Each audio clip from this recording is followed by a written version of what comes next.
to my channel. In this video we shall be talking about what to do next when you've decided that you want to come to Germany, that you've chosen Germany as a country of your choice, and what to do next when you've decided on which visa you want to use to come to Germany. Remember guys, I've done for you exclusive video in this channel of mine of all type of visa or of how you can come to Germany if Germany is a country of your choice. And in this video I will talk about the exact steps that you must do next. Say you've decided to come with the language visa, I've talked about it. Say you decided to come with the work visa, I've talked about it. Say you want to come with the studies visa, I've talked about it. Say you want to come with the Ausbildung Visa, I've talked about it. Say you want to come with the family reunion, the visa I used, I've talked about it. So this video will explain to you guys step by step of what to do next. So let's go.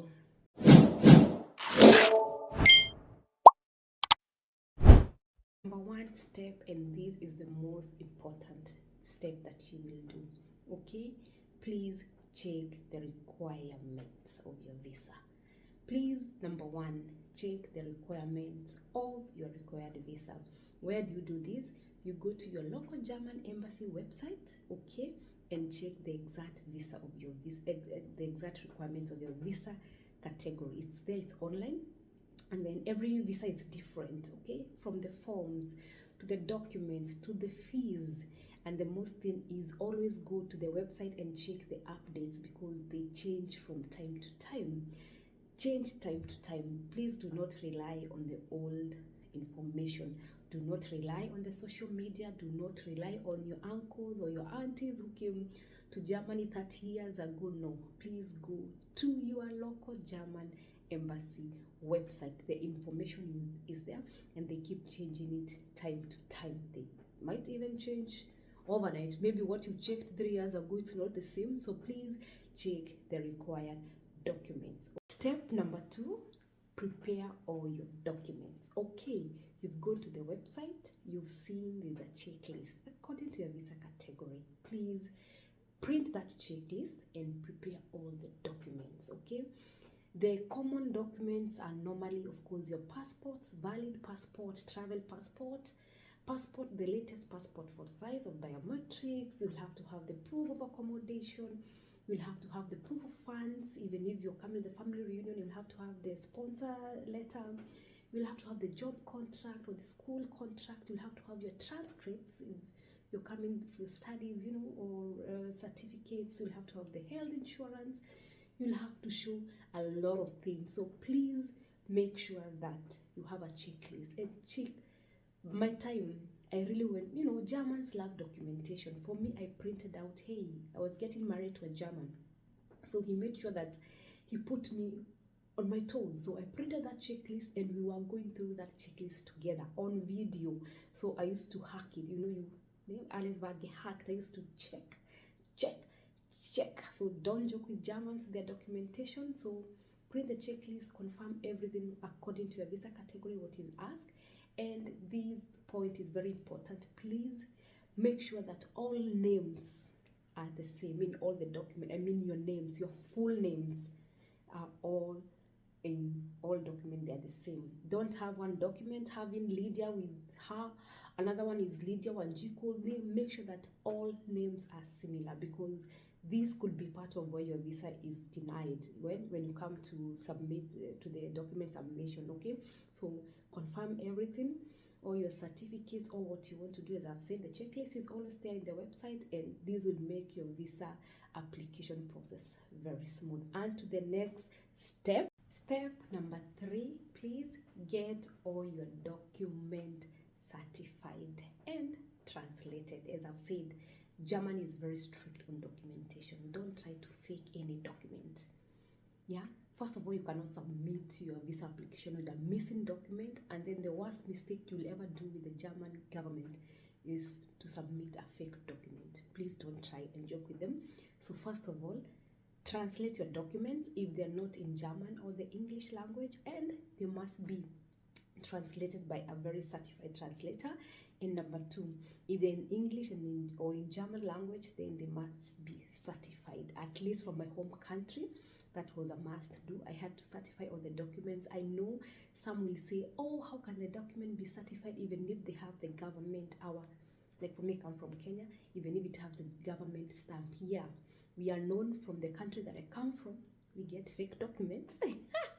And therefore, German is very strict, so they must be certified. And for you to certify your document, you can take them to the court of law, like the High Court in Nairobi, or in your hometown if you're in the big city. And then number 4 step is, of course, after you have all checklists completed, please book your appointment early. Appointment fill up so fast, very fast. I know even when you look, you can stay 2 weeks without finding an appointment slot. What you do, book early. Even if you're not coming in the next 2 months, book early for your appointment date, because as I said, they fill up so fast. Keep on trying. Yeah, sometimes you can try midnight, it depends. So, for me, I used to check after every 2 hours, every day after every 2 hours, and then finally I got one. So book the appointment early, have your checklist, have your documents ready before booking the appointment. Have everything ready. This one I insist, because it can give you headache. And then after you book your appointment, you just have to go on the appointment day, go with everything ready. I'll talk about it later. And then there's some visa that they come out very fast, like an Ausbildung Visa or a work visa. Those one you can get them very fast because they are given priority, but still, please book your appointment early on time. And to the next point, number 5. Number 5, this is very interesting. Prepare your proof of finances. First of all, the Germany embassy will not issue a visa if you cannot support yourself. So depending on your visa, you will need the blocked account, you will need a scholarship document, you will need the work contract, you will need the sponsor letter, here in Germany called Verpflichtung Erklärung, okay?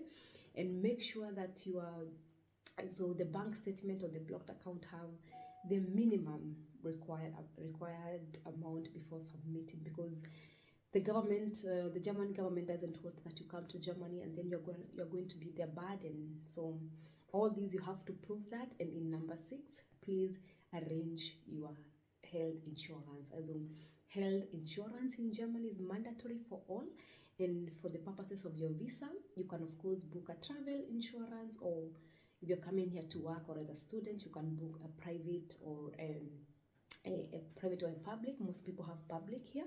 And then for my case, because I came with the family reunion, during my visa appointment, yes, I had the insurance, I had booked already, but they did not need it because for the family reunion, visa takes a little bit long time because they have to prove a lot of documents, including that of my fiance back then. So for my insurance, they asked for it later when they went through the documents, all of them, and then at the end of the day, they just told me, they wrote me an email and said, now you can submit your insurance. So make sure that your insurance, health insurance, is in order, of course. And if you're coming here for an Ausbildung, or you're coming for work, or if you're coming for, say, okay, studies will be alone, but for this 2 Ausbildung and work, most of the time will not be alone. Your employer is gonna help you with all this process. So it's quite a demanding process, but anyway, where there's a will, there's always a way. So see you in the next step 7. Number 7, prepare for your visa day. Prepare for your visa appointment. Finally, you've had everything in order, so prepare for this day. Make sure that you get there on time. Pünktlichkeit, it's called in Germany. Punctuality. Do not come late for your appointment. And then on this appointment day, depending with your visa category, practice or rehearse on some questions. There are no particular questions, but mostly they will ask you why Germany. If you're coming to work or to study, they'll ask you why this job, why did you choose this course, or what are your future plans in Germany, how do you want to support yourself financially. Some consular will even ask you, would you return back to Kenya after your studies? And for me, because mine was family reunion, remember I was coming to get married here to a German, my questions were very funny because they asked me, first of all, how did you meet? Of course, they'll ask you.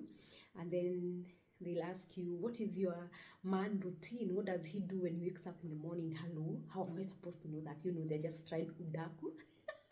So to say, they'll ask you such question for family reunion. How long have you known each other? How many times does he come to visit you in Kenya? Does he support you financially? Do you have any proof? So for my case, of course, I had the M-Pesa. I had printed them out. And then they ask for photos. Show us some photos. So have them in your phone, or you can print them. Show them the proof of the photos. Has he visited your family? They not only want to just give you the visa, they just want to know more about the whole this process. They want to, and especially where the age gap is a little bit very big between the German man and the lady, they ask a lot of really deep question. The point I can give you guys here is speak very confidently, be honest, and speak clearly. Okay, those are the things that I would advise here. And don't try and lie, because if you lie, then they're gonna find out after all. Okay, and then step number 8, of course, at the embassy, submit your documents. Give everything that they had asked for you to submit. And what happens, they of course take all the documents that you submitted, and then if no question or no further question, they'll tell you to go home and wait, of course. And remember, if you're going to the embassy on the appointment day, you will be asked. For my case, I was asked to pay for the courier services, the G4S, and then you go to the embassy appointment with a courier paper that they'll send your passport after the whole process. Okay, so they remain with your passport, so that means you cannot even travel. So if your visa appointment, as in the feedback, take long, they'll stay with your passport even for a year. Who are these people? I tell you. But anyway, yeah. So submit, go home, and wait for the visa. See you guys in the next step as we wind up this video. It's been a long one, but I think it is an important video for you guys. Yeah. As we come to the end of this video, part step 9 and step 10. So remember, step 8, you submitted your application on the visa day. That time when you are submitting, that's the time you will pay. Of course, they'll take your fingerprints, and then remember to carry cash. By embassy, you don't pay by card. You have to carry cash. They also don't take M-Pesa if you come from Kenya, so you have to have it in cash, unless things have changed. And the next step, step 9, is wait for your visa to be processed. Okay, carry the receipt, of course, keep the receipt. And some visas, as I've said, they take days, some take weeks, some take months, some take forever. Don't panic, just wait. Don't write too many emails. I know, like in my case, we had Corona time, so there was backlog, so we wrote too many emails. We called, I think they gave up on us, but again, keep on checking your emails for updates. And it depends. If you're coming in the family reunion, depends from state to state where your fiance is residing that time in. And then the last step of this video and the last step of your visa is once your visa is approved, finally, what do? Of course, you get a notification from the courier company. For my case, it was G4S. They texted me that my parcel was ready for collection, so I went and collected. I was praying, this is the most important thing, because I was praying for this visa, I was praying for this day. So I opened my passport and that for my daughter, and our visa was approved. So what do you do after your visa is approved? Of course, you pray. You go to church and pray. No, come on. First of all, you book your flight. Depends with when you want to travel. You arrange your accommodation. If you're not coming with your family reunion visa, you inform your school or your company. Okay, and of course, guys, you park correctly. On this parking, I will do a video on my TikTok channel, so go and follow me, the same name, Lady Ali. I'll do what to park or how to park correctly when you're traveling to Germany. And then last but not least, please guys, carry all your document in your hand luggage when you're traveling. Don't put your document in the suitcase. Hey, a lot can happen. Please, if you can, have that small bag. For me, I had a small bag here in front. I was not leaving it. And then during this time of traveling at the airport, people are so happy and your luggages are there. No, please take care of your luggages, okay? have your document here, hide them. You know, when you get your passport, when you go home, hide it somewhere. For me, I hid mine in between the mattresses. I was not joking with this visa, and that was it. So guys, we come to the end of this video. I hope I've given you this information that can help you, and I'm looking forward to connecting you guys with the comment. Please write me a comment there. You can ask me a question on the comment section. Of course, I'll answer you, and please do not forget to subscribe, like, share, and I'll see you guys in the next video next week. Have a good time, and choose.